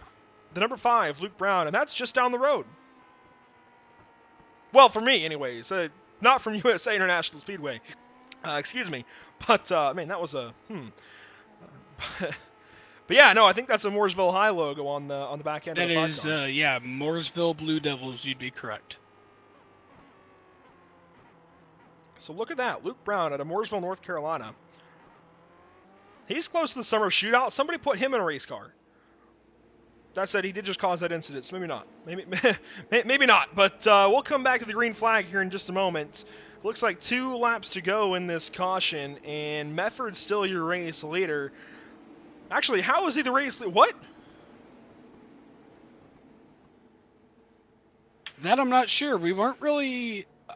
I wasn't really watching the battle for the lead there when the caution came out, so he might have been able to edge him out there. I'm not actually quite sure unless Parker just let him take a lap under caution. I wonder if Rutzlaff is trying to challenge himself here, because there was another instance where we thought he should have been second. He actually lined up third. That was the last restart, where he lined up, or no, 2 restarts ago, where he lined up behind Holtzclaw, and I thought he was supposed to be second place. So that might be the story there. I'm not really sure. I don't want to speculate too much, but I thought he should have been the leader after that caution. I'm not going to complain about it too much. Gives us something to watch. Gives all the reviewers something to watch. It gives us something to talk about. It makes it interesting. That's right. So the 2-2 cars going to be starting second and third. Rutzlaff officially scored as the number 22, so when we pull the ticker back up here in a moment, that's what you'll see him as. But Holtzclaw kind of took his number this week. It's kind of interesting that they're running nose to tail now as well. Medford, I keep almost saying Medford. That's a city in Oregon again, and I'm sure plenty of other states across the country. But Medford, your race leader, and he is going to be coming to the green flag. Green flag back in the air. We're back racing here at USA. Parker going to try the high side, trying to arc it in. Doesn't get quite what he wanted. As you see, Medford get about 2 tires on the apron there. It's about all you can allow, and that actually opened the door up. Didn't get quite the exit he wanted. Parker Rutzlaff going to send it down on the bottom. Yes, he does. You're going to see him be right on that yellow line. Actually, not as low, but here on the exit as he clears him for the lead. Rutzlaff clears Medford for the race lead. Now Medford going to have to worry about Holtzclaw. I'm not so sure that now Medford will be able to get back to Rutzlaff for that race lead. He might be able to start to close back in on him and use the bumper. Caution comes out. Now, I just want to look at this right here, right? 100%, we can say Parker Rutzlaff is the race leader right now. So if he lines up second, something's up. Regardless, Eric Steele going to be involved in this one. Looks like we had some other heavy hits. Yeah, unfortunate for Eric Steele, man. You know, we heard him talking last week how last week was not good for him at all, and then coming into this week, look at 23. I don't know what happened to him. He just went up and over. He was trying to miss the spinning Eric Steele. Oh, wow. Joseph Ralph turned left on the 18 of Tyler Payne right there. Yeah, so we're going to see what happens to Kopp here, and you'll see he comes up on Eric Steele and has to avert right. And that's what happens when you don't hold the brakes, ladies and gentlemen. Of course, Steele is, that's the last thing on his mind. He's not worried about a car coming up behind him at that point. He's worried about the fact that he just got wrecked because there it is, the contact between the 99 and 32. So that's what's in his mind here. That's why he doesn't hold the brakes, and then Kopp has to take evasive action to miss, and that wrecks the number 23. But these guys were actually getting into it before that, so we're going to go back even further and watch this all develop. Yeah, it looks like they're tried to make 3 wide. Tried to make it 3 wide there, but it didn't really go anywhere. Runs up the track a little bit. Almost tried to make it 3 wide again. He's trying to hold that top side. It can happen. Looks like a little contact there, as you mentioned. He turned straight left. Looked like Eric Steele might have came down the track a little bit, or it could have been a mix of both where they both came up. But regardless, I think that's just one of those racing things that just kind of happens. And then obviously mentioning not holding the brakes, hits the outside wall, rolls down the track, and then unfortunately caught behind him, sent it firewall deep into the wall, and that's definitely not something we like to see. So Eric Steele going to be in the pit lane now. We do see Parker Rutzlaff has hung on to the lead, so it might have just gone back to the previous lap, and each time Rutzlaff was not actually in the position that we thought he was in. So it may have just been scoring with these caution laps not counting that was resetting Rutzlaff back behind somebody. So very interesting that Rutzlaff was back behind those cars each time, because at the time of caution he was ahead of them, but going back to the previous lap, I guess he was not. So Parker Rutzlaff this time will restart your race leader. We do have 6 laps to go. I think we'll be coming to 5 laps to go once we take the green flag, so things are starting to heat up. Yeah, things are starting to heat up, and it's going to make it very, very interesting. Speaking of heating up, the track's actually cooling down a little bit. Speaking of track temp, we're looking at track temp right now is only 80 degrees. Compared to usually a day race, so like if you're running a day race here at USA, track temp can be upwards of 130 degrees. With the air temp of roughly about 78 degrees, wind coming from the east at 3 miles an hour. And we, as we said, we are in the lovely virtual Lakeland, Florida.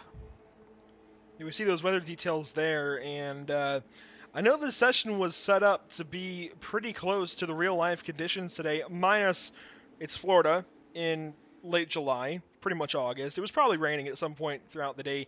We don't have rain on iRacing, and we don't want it anyways. Granted, I'm not so sure if they can do it here, but Legends can race in the rain. They have Hoosier wet tires, so I mean, they might have been able to do it. But I'm just not so sure about the load going into the corner, especially so quickly here at USA. But I know they can do it at least at Charlotte for the summer shootout. Regardless, coming to the green flag, it's Rutzlaff finally back in control of the field. Out of turn number 4, Rutzlaff looking for the green flag. We're off and away once more from USA International Speedway. It's 5 laps to go here for Rutzlaff to try and win the second of 2 on the evening. Yeah, Parker got a really good start there. Looked like he tried to trick him out a little bit. Looked like he got on it, got off the pedal, then got back on it, worked out in his favor. He's got about half a second lead now. Kind of jackrabbiting the field there is Parker Rutzlaff coming to the restart. Medford runs wide. That's going to give some time. And the open door here to Holtzclaw. Down the inside goes the number 2 of Holtzclaw. He can't quite get there. Maybe a bit of a tap there from the bumper to the left rear of Medford. Here comes Pollins. Will he go 3 wide? No. He backs out, and he doesn't want to get in this fight. Holtzclaw doors Medford up the racetrack. Here comes Pollins to the inside. That comes into the play of what we heard Parker say in the interview, that the racetrack's going to tighten up a little bit and you're going to have to give a little bit of room. But these guys racing up front are not going to give any room whatsoever, as we saw that go into play right there. And we have a caution. Caution. Fisher hard in the wall back there. Luke Brown was involved as well. Oh, man, we've got a big one back here. This one I thought we were going to make it to the end. We're going to rack them and stack them again with 3 laps to go. Looks like Cody Moorcroft and, what is that, Matt Kopp? Not Matt Kopp.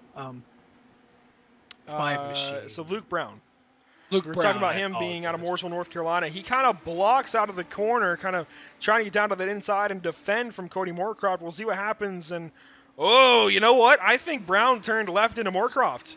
Oh, and he gets Eric Steele again and Donald Fisher, and that's a massive... Oh, and Matt Kopp piles in. Man. See, I thought I saw Matt Kopp in there, but wasn't quite sure. Man, Matt Kopp has not had a really good night tonight. Very unfortunate. No, and I really hate this for Donald Fisher because he was just sitting back here minding his own business, and wow, that's a hefty hit for a Legends car. Thankfully, actually, Kopp misses it barely. But, man, that really stings for Donald Fisher to get caught up in another one, and that time... nothing he could do, really. He had to try and miss that car, and when he did, it ended up taking him to the outside wall. Now, right as that caution happened, I was about to talk about one David Pollins here in the number 33. I got to see this guy race at Tri-County Speedway this past weekend, and you know what? He can wheel and deal in real life, too, and that number 33 looks so good. In real life, it looks better than it does on the sim. We have the metallic spec maps now here on iRacing, but that car looks so much better in real life, let me tell you. Yeah, I love Legend cars in person, versus the sim. It doesn't do it any justice. Yeah, I mean, you can make it look nice, but I don't think anything will make it do any justice than actually seeing a real thing. Yeah, no, I can assure you, this car looks really, really good. I'm going to try and punch in here on the camera angle. This car looks so, so good in real life. You can see the metallics there kind of peeking their way out. But, man, David and his crew really did a good job with that one because it looks so, so good. And they're going to be continuing racing throughout the Southeast, so you can check them out. I'm not sure where they'll be next, but, I mean, they race at Anderson Speedway in Anderson, South Carolina. Again, I mentioned Tri-County, up a little ways northeast of Hickory, if that makes sense. I forget Hudson, North Carolina, that's where it is. Yeah, so you can keep track of David Pollins and his racing on Facebook. I don't know his exact page name if he has one. If not, David, we're going to have to hit you up and get on that because we have one, Whiplash Media, that can help you out with that. But shameless plug. Anyways, yeah, no, David Pollins has a nice little gig going on with his Legends car. He's raced some big stuff, too. He's raced some late models, I do believe, at the very least, if not some even higher stuff in his racing career. But now running that Legends car, and I'm a sucker for cars that look really, really good like that. Really simple and just really eye-catching, and it really is that. All of that said, though, Trey, enough of patting his ego, I suppose. Coming to the restart this time by, it's going to be Rutzlaff, Poland's, Holtzclaw, Mefford, and and Ralph back there, Harold Ralph. So Harold Ralph, let's talk about him for a second, man. He started deep in the field there in that first race, and was not totally sure about how he was going to do tonight based on that, but he has brought it back. Yeah, definitely starting further back. Been kind of a quiet one. Haven't heard much and talked much about him today, but, sitting P5 on his final restart, as he gets a really good jump on the outside there. Looks like he checked up a little bit because he didn't want to get an unfair start there, but hey, that's fair game. He goes the outside of Mefford. He doesn't hang on to that position. I think he wanted to give that back out of sportsmanship. So all good there, Harold, but he could have kept it. 2 laps to go now as they race off into turns 3 and 4. Poland's in pursuit of Rutzlaff. We'll see if he can get there and maybe use the bumper. I talked about it last week at Southern National. I'll talk about it again. These guys have been super clean in terms of bump and runs. They have not really used those bumpers much, at least not in the front of the field. You see some of these other battles further back, but all eyes here on Parker Rutzlaff out of turn 2, down the backstretch, through 3 and 4. They're wrecking in the back. Oh. I see Wallace involved in that, but we'll continue on. Rutzlaff out of turn number 4, his 6th win now on the season. It's Parker Rutzlaff winning at USA International Speedway. He sweeps the evening as well. And it's not like they let him get away with it easy either. Mefford put on a heck of a show, gave Parker a run for his money earlier on in the race, and I honestly thought if Parker couldn't get by him there on the clear, I didn't think Parker was going to get that one. But like we said, Parker got it done, and I'll be honest, I didn't think Mefford had the speed to get up there and actually do that. So props to him. David Poland's finishing second, Holtzclaw finishing third. So pretty good points day for those guys. Rutzlaff going to burn it down here at USA International Speedway. And again, Parker Rutzlaff just so good in a Legends car. We're going to have to get divisions here in this series as well and have him run the pro race and some of these other guys run maybe semi-pro to get them some wins. But no, for real, this whole series is coming together really nicely, and a lot of these guys are improving because they're competing with Parker Rutzlaff. And I mean, he's got a lot of real-life experience too, not just in a Legends car, so I think that's what plays into it. We did see a bit of an incident down the backstretch there on that white flag lap. It involved the 99 of Jeffrey Brian Wallace. We're going to get a replay on things here. He's battling here with Tyler Payne and Joseph Ralph, our pole sitter for this second race because he finished 6th in the first. Out of turn 2, Wallace, he gets, whoa. Looks like he got a little bit loose, and then I'm not quite sure what happened there. I don't know if he thought he was going to hit the wall or just completely turned down. I don't know. It looked like Ralph came back up at the same time. We'll look at this from a blimp if we can to try and diagnose this. And Tyler Payne just Ralph turns left. I've got questions about that because Joseph Ralph turns left into the Power Crunch Pro number 99, and oof.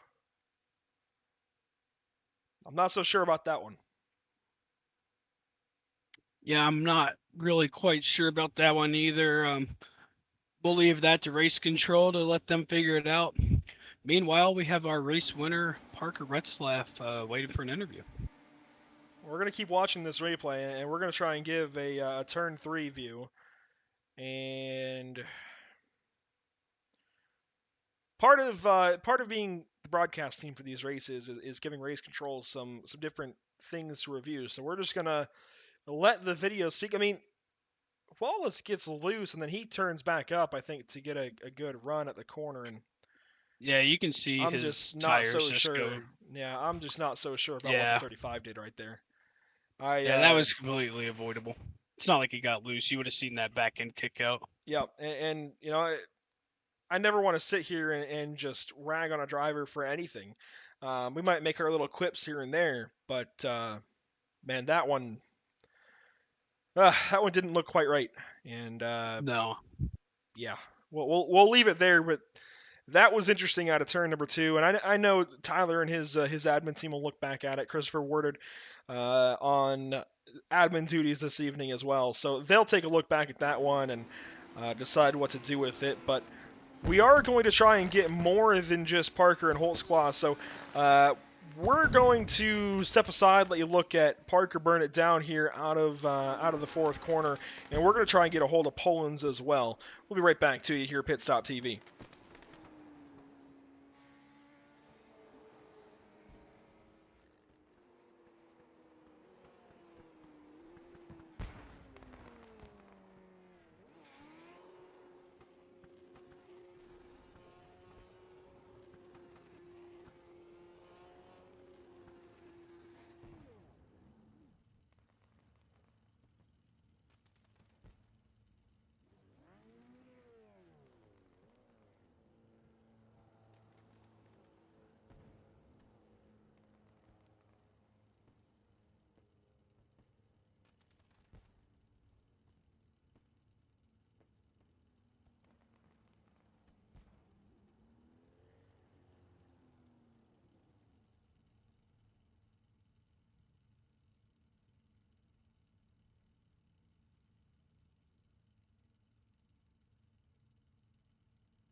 Welcome back, race fans, to USA International Speedway. Of course, the picture didn't go anywhere. We did for a second. We were just organizing some interviews, and we have our social media guy as well, Noah Carmichael, joining us as Trey had to run and to tend to things. But no, I'm glad to have you in the booth here, and we're going to talk to some drivers here at the end. I know you were watching the whole thing, and so you have a decent idea of what happened here as well. But Parker Rutzlaff sweeps the evening, and I'll give him right to you.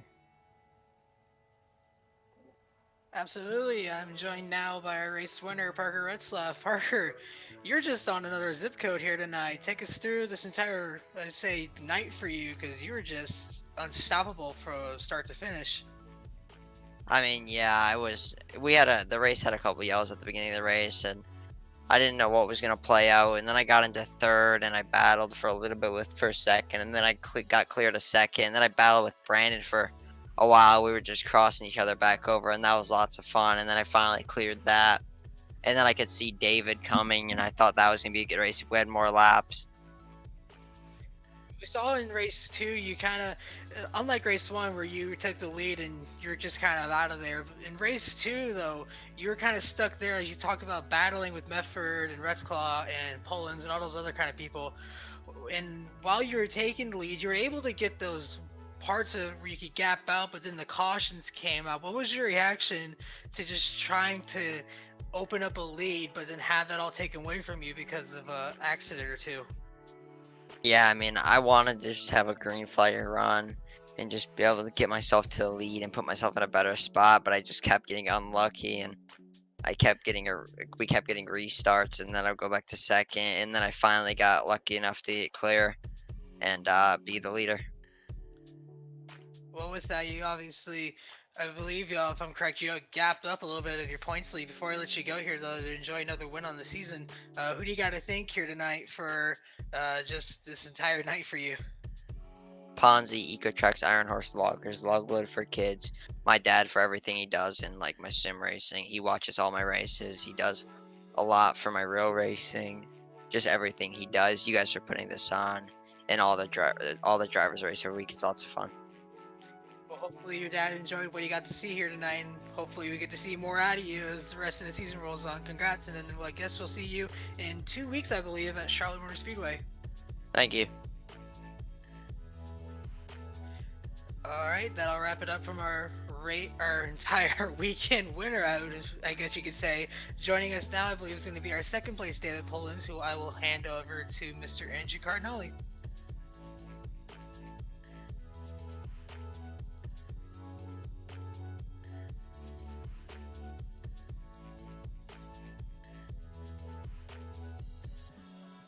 Man, just dug deep. Had to go back to my Chemung speed drum roots back in the day. They used to just talking about that.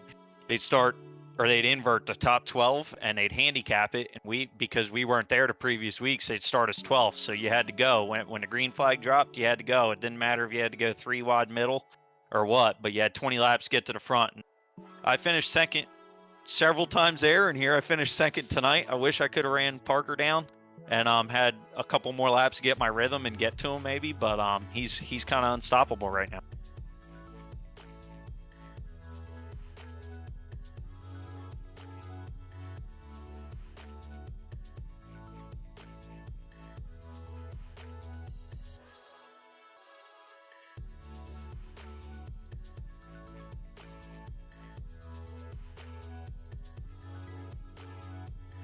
Well, on here, I've actually been doing pretty decent on Charlotte.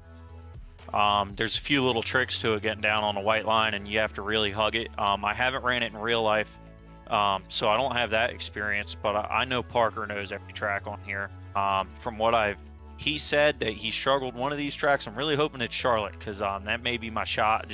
I just got to keep my head together here. At first race, I kind of was watching too far ahead of me trying to avoid a wreck, and I caused a wreck, and that's kind of what put me in a bad position the second race. So anyway, I'm excited. Next week I'm going to Tri-County for my birthday for the doubleheader, so maybe if you're up there, I'll see you there, and if not, I'll see you on here for Charlotte race.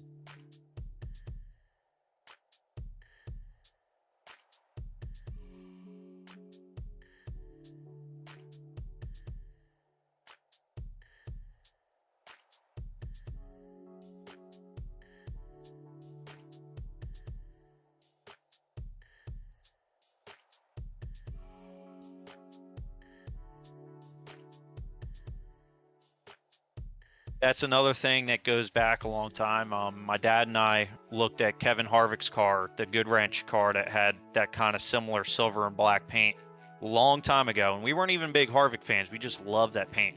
So we kind of changed it up and made it our own rendition for the Legends car years ago. And then the one in real life now, I added the chrome doors, and same thing on here. Added the chrome doors to go along with it, kind of an old school look. And I actually take a ton of pride in that, so I appreciate you bringing that up.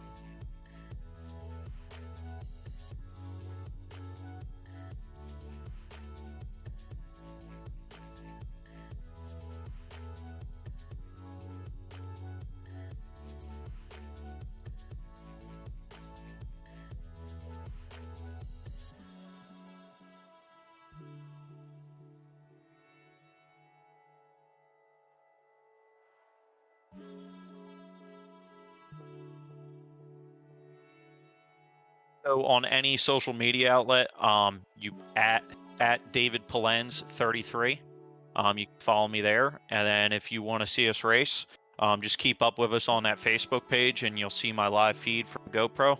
So that's exciting. I'm still working my kinks out with the race car itself. I'm kind of at a disadvantage this season with the coronavirus and stuff, but I'm really hoping that we can start running top 10 and top 5 and those big races, because as you've seen, there's 30 cars and there's not 30 slouches out there. It's 30 of the toughest, hardest competitors. So I'm really testing myself and my skill, and hopefully I can get back my old prime.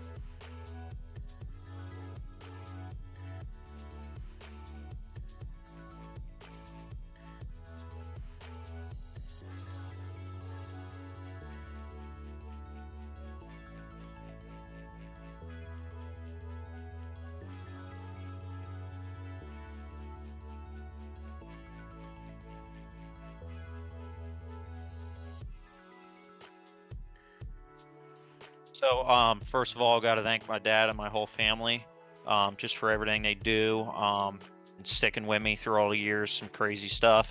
Also, DPF Services out of Virginia. They do diesel particulate filters. So if you have a diesel truck, they can help you out, specifically semi trucks. And then this Sign Design Company out of South Carolina, a buddy of mine, Roger Austin, he helps out with the wrap. He's the one that got that to look real like it did in real life. So we worked together and got that thing looking good. That's all I got. Thank you, guys. Absolutely, David. Thanks for your time. We'll be talking to you hopefully in a couple of weeks at Charlotte. I hope so. Thank you. So David Polans with a second place finish tonight. I'll turn it over then to Noah Carmichael, who's got Brandon Holtzclaw, our now third place finisher. Absolutely. I'm now joined by our third place finisher, Mr. Brandon Holtzclaw. Brandon, you're kind of in both races. They're in the top 5, and you got a bird's eye view of everything. What was it like trying to tackle this racetrack while fighting with these leaders in both these 2 races here tonight? Man, the first race was fairly simple. The track had a lot of grip in it. Car ran outstanding. Second race, the track changed just a little bit, not much to really change your line or change your driving style. But man, trying to catch Parker is always a challenge in its own. I definitely want to applaud David. I opened up that gap right there on the last lap battling with the 83, and he took it. That's something I would have done, so I definitely applaud him on that. Yeah, well, you also had a bird's eye view of that 3 wide incident between, like you said, Parker Rutzlaff and then also Tyler Payne and Hoefler. You're like right, it almost made a 4 wide actually with those 2. What were you seeing? What was going through your mind when you saw that 3 wide battle heading into 1 and then end up seeing Hoefler go around right in front of you? Biggest thing is the 20 car had a little issue with blinking. That he had told us several times if it happens under green, let him know. And he had blinked right as we entered into turn 1. So I hit him up, said, "Hey man, you know, you're blinking out again," and that's when he moved up into Tyler. I didn't actually get caught up into anything, thank God. But it was very nerve-wracking once he did blink, trying to figure out where he's going to come back on the track. Well, also, kind of speaking of nerve-wracking, that you were at a pretty good tight battle there within the final 5 laps of this race. Is the people such as, you said, Polans and Mefford and Ralph. You also even got into contact with Mefford going to turn 3. What was it like trying to hold on to that top 5 position when battling in such tight spaces on a track that many drivers are talking about gripped up here in this second race that made it just a little bit harder to try to tackle this somewhat of a mini New Hampshire Martinsville type clone, I was to say? It was fun. I always love good, clean, hard racing like that. The incident with the 83, I drove in a little bit deeper to stay with him because he is a little bit faster coming out of the turn. And it drifted up on me. I think he drifted down just a hair. We made a little bit of contact. But hey, that's just racing and that's part of it. When it happens, it happens. You move on. We both saved it and went away with a car in one piece. All right, and indeed you did, and that's always a good thing to have. And before I let you go here, do you have anybody you want to give a shout out to for how your race went here tonight, and any like social media that we may be able to catch you on, if you have any sim racing pages or anything like that? I don't have any social media stuff at the moment. I definitely want to thank Tyler for putting on another awesome race again tonight, for you guys broadcasting it. Hopefully next week will be just as good. I'm not too big of a fan of Charlotte, but we'll make do with what we get.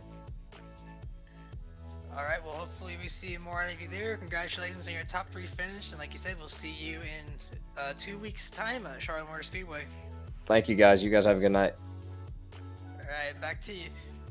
All right, that'll be our 3rd place finisher, and that should wrap up interviews. Quite a night here, Andrew, I should say.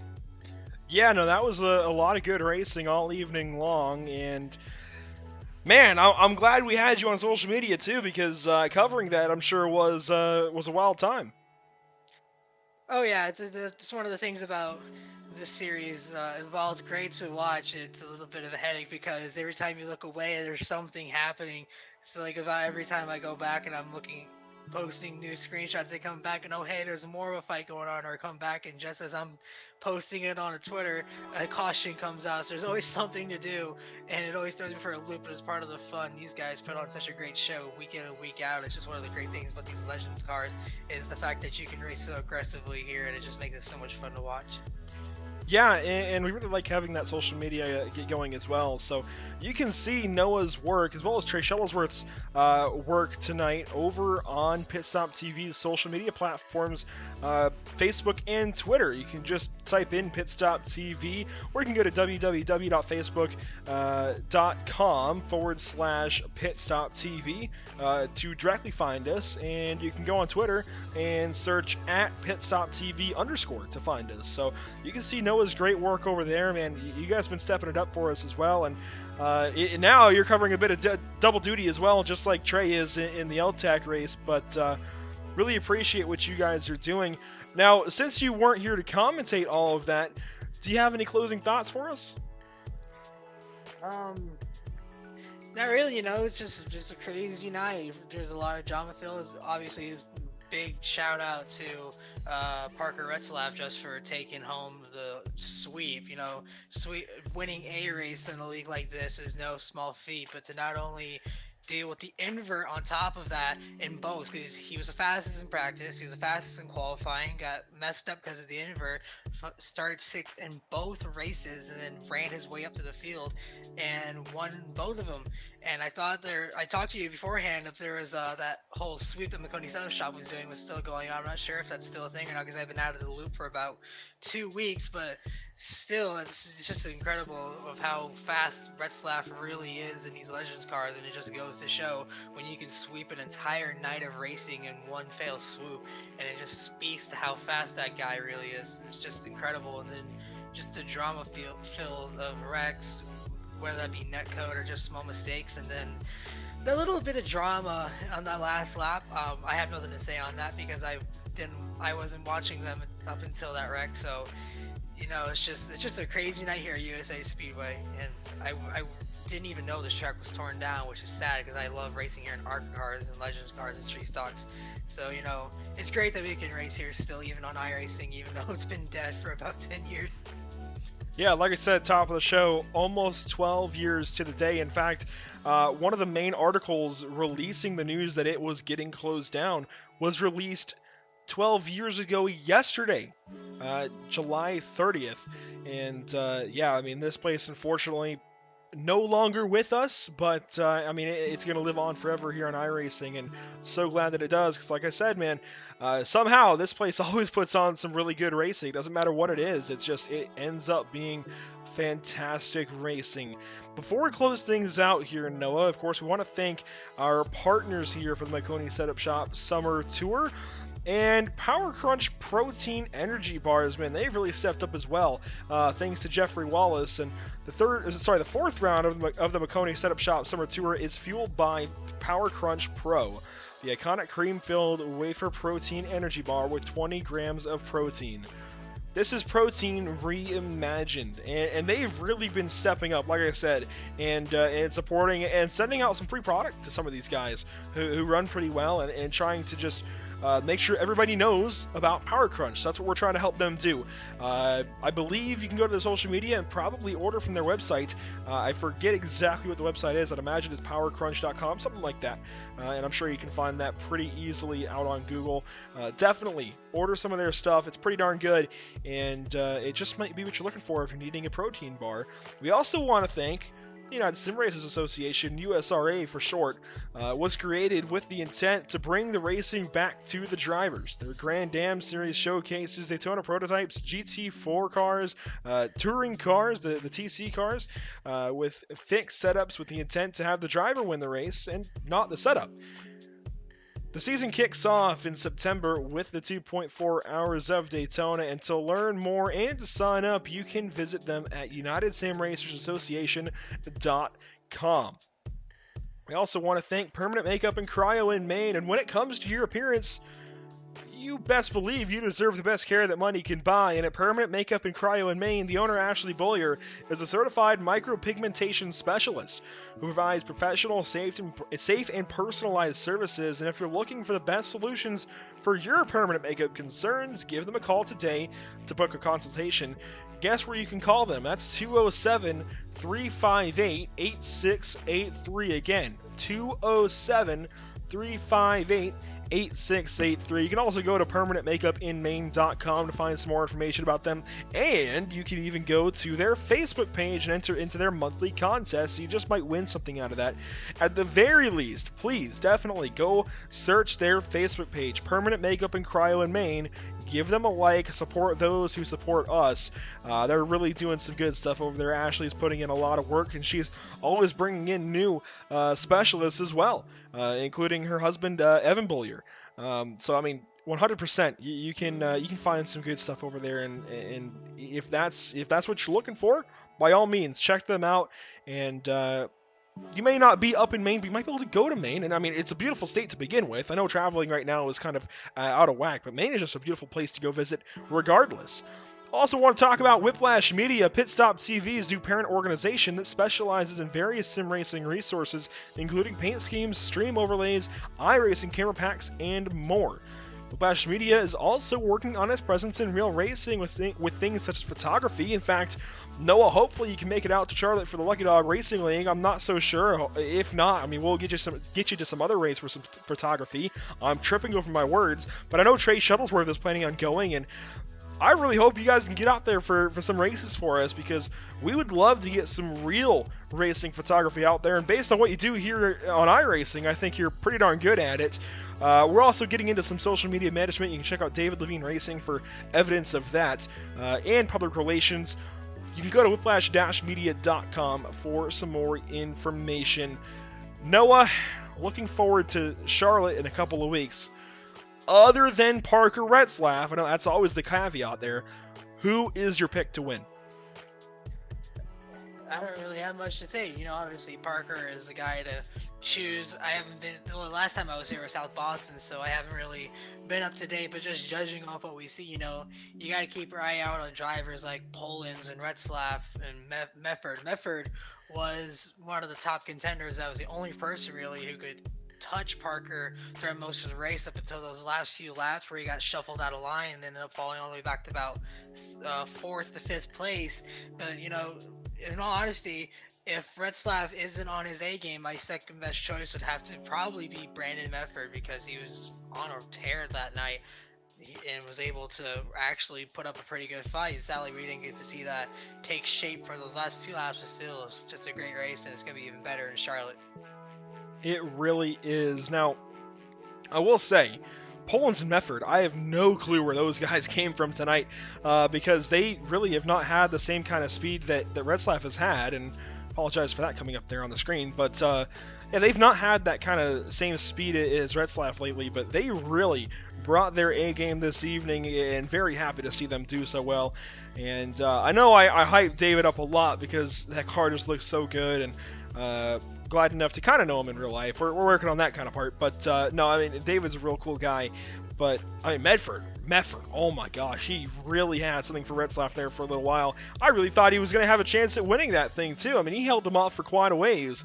Unfortunately, just didn't hold on to it long enough. But that'll conclude our coverage this evening from the virtual USA International Speedway of the Maconi Setup Shop Summer Tour. We at Pit Stop TV thank you for tuning in and joining us for tonight's action, and we hope you enjoyed tonight's broadcast. Join us live now on Facebook, YouTube, and Twitch for continuing coverage of the LTAC Racing League at New Hampshire Motor Speedway, and again next Friday when they finish their season at Homestead, Miami. And in fact, if I pull this up on my other monitor right now, they are only on lap 40 of 152. Taylor Butcher Benjamin is currently leading that. Jeremy Berger in second place. Stephen Parrott in third. Some big names up there. I see Damaris Hickenbottom in sixth place right now. I think it's Logan Hamilton, yeah, in the number 12 over there. Some big guys, as far as that series goes, at least, up in the front running. That will be some good racing. So make sure you head over to our Facebook, YouTube, Twitch, wherever you're probably already watching. You can find the LTAC stream, and you can watch that the rest of the evening. Make sure to follow us as well on Facebook, Twitter, Twitch, and YouTube. For Facebook, type in www.facebook.com/pitstoptv. Over on Twitter, search at pitstoptv_. Over on Twitch, you can type in www.twitch.tv/pit_stop_TV, and on YouTube by searching Pitstop TV. For Pitstop TV, this has been Trey Patton with me in the booth, at least until those interviews. Noah Carmichael stepped in, though. He did a great job, buddy, on social media and those interviews as well. I am Andrew Cardinale IV, and we will see you next time. Have a great night.